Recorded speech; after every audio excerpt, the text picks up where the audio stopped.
दरभंगा जिले में मब्बी थाना क्षेत्र के सिमरा निहालपुर गांव का जगदेव राम का पुत्र मृत भोलाराम शुक्रवार को अचानक से दरभंगा व्यवहार न्यायालय में उपस्थित होकर अपने जिंदा होने का सबूत पेश करने लगा। जानकारी के मुताबिक भोलाराम की डीएमसीएच में इलाज के दौरान मौत हो गई थी, जिसके बाद सड़क जाम कर हंगामे के बाद मब्बी थानाध्यक्ष दीपक कुमार को निलंबित कर दिया गया था। अब न्यायालय में युवक भोलाराम के उपस्थित होने के बाद कई सवाल उठ रहे हैं कि आखिर जिस युवक को डीएमसीएच में पहचान कर मृतक के भाई धीरज राम ने भोलाराम होने का दावा किया था, वो कौन और किसका बेटा था।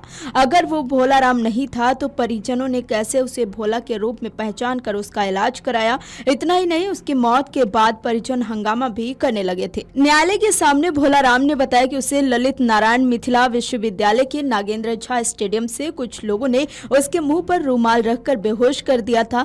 उसे जब होश आया तो वो अपने आप को नेपाल में पाया था। वो मौका पाकर परिजनों को व्हाट्सएप कॉलिंग करता था, लेकिन परिजन उसकी कॉल हमेशा काट दिया करते थे। बीते 1-2 दिन पहले परिजनों ने इसके नंबर से आ रहे व्हाट्सएप कॉल को उठाया तो उसने घटना की पूरी जानकारी परिजनों को दी। परिजन नेपाल पहुंचे और भोलाराम को वापस भारत लाए। परिजनों के साथ अपने घर आते ही उसने न्यायालय में उपस्थिति दर्ज कराई। भोलाराम के लापता होने की पहली जानकारी परिजनों ने मब्बी थाना को 8 फरवरी को दी थी। उसके बाद पुलिस ने कोई कार्रवाई नहीं की।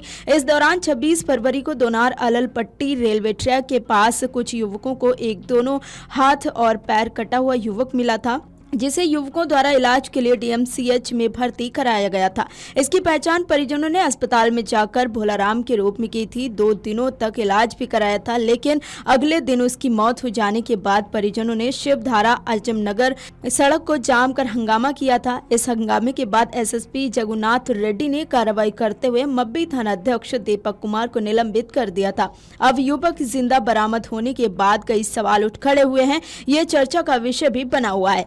दरभंगा में मब्बी थाना क्षेत्र के सिमरा निहालपुर गांव में भोलाराम हत्या मामले में गुरुवार को एक नाटकीय मोड़ सामने आया है। मब्बी थाना कांड संख्या 22/25 का सूचक जगदेव राम का पुत्र धीरज कुमार ने अपने कथित मृतक भाई को साथ लेकर विशेष न्यायाधीश SC/ST की अदालत में आवेदन समर्पित किया कि उसका भाई भोला कुमार राम जिंदा है, जिसे पुलिस ने मृत घोषित कर दिया था। सूचक ने आगे कहा कि 28 फरवरी 2025 को पुलिस ने उसे फोन कर डीएमसीएच बुलाया और चेहरा विकृत अज्ञात शव को मुझसे जबरन पहचान कराने को कहा और 1 मार्च 2025 को शव सुपुर्द कर दिया। शव की आयु 20 से 25 वर्ष की थी, जबकि सूचक के भाई की उम्र 16 से 17 वर्ष है। सूचक ने अपने आवेदन में अंकित किया है कि उसके मोबाइल पर व्हाट्सएप कॉल आया कि तुम्हारा भाई नेपाल में है। उक्त पते पर सूचक नेपाल के इंडस्ट्रीज मिर्चाइया कटारी चौक गया, जहां उसे भाई भोला जीवित मिला और बताया कि 2 से 3 अज्ञात लोगों ने उसका अपहरण कर लिया था।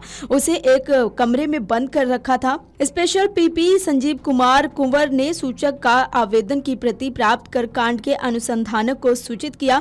केस के अनुसंधानक ने कथित मृतक भोलाराम को अभिरक्षा में लेकर कोर्ट में प्रस्तुत किया तथा कोर्ट से जीवित भोलाराम का BNSS धारा 183 के तहत बयान अंकित करने की याचना की। स्पेशल जज शैलेंद्र कुमार ने 183 BNS के तहत बयान दर्ज करने के लिए CJM को निर्देशित किया, जहां उसका बयान दर्ज किया गया। कुमार की अदालत ने जीवित भोला को उचित पहचान पर उसके माता पिता को सौंप देने का आदेश पारित किया। यहाँ बड़ा सवाल यह है कि आखिर अललपट्टी रेलवे गुमटी के निकट मिले अज्ञात जख्मी, जिसकी मौत इलाज के दौरान अस्पताल में हो गई तथा उसका दाह संस्कार भी किया गया, वो कौन था? ये यक्ष प्रश्न बन गया है। इसके गुत्थे सुलझाना पुलिस के लिए चुनौती बन गई है। वहीं भोला कुमार राम की हत्या के अभियोग में काराधीन राहुल कुमार की न्यायिक अभिरक्षा में कैद अवधि के एवज में कैसे न्याय मिलेगा? चूंकि कथित मृतक को जीवित रूप में प्राथमिकी के सूचक ने कोर्ट में प्रस्तुत कर हत्या की कहानी को स्वयं झुठला दिया है। इसके अतिरिक्त राज्य कोष से कथित मृतक की हत्या की एवज में मिले 4,25,000 रुपए का क्या होगा? इस वारदात ने पूरे तंत्र को सकते में डाल दिया है। इस संबंध में एसएसपी जगुनाथ रेड्डी ने कहा कि इस पूरे मामले की फिर से दोबारा जांच कराई जाएगी। अज्ञात व्यक्ति को भोलाराम बताने पर भी कार्रवाई की जाएगी। Video desk अमरउजाला.com।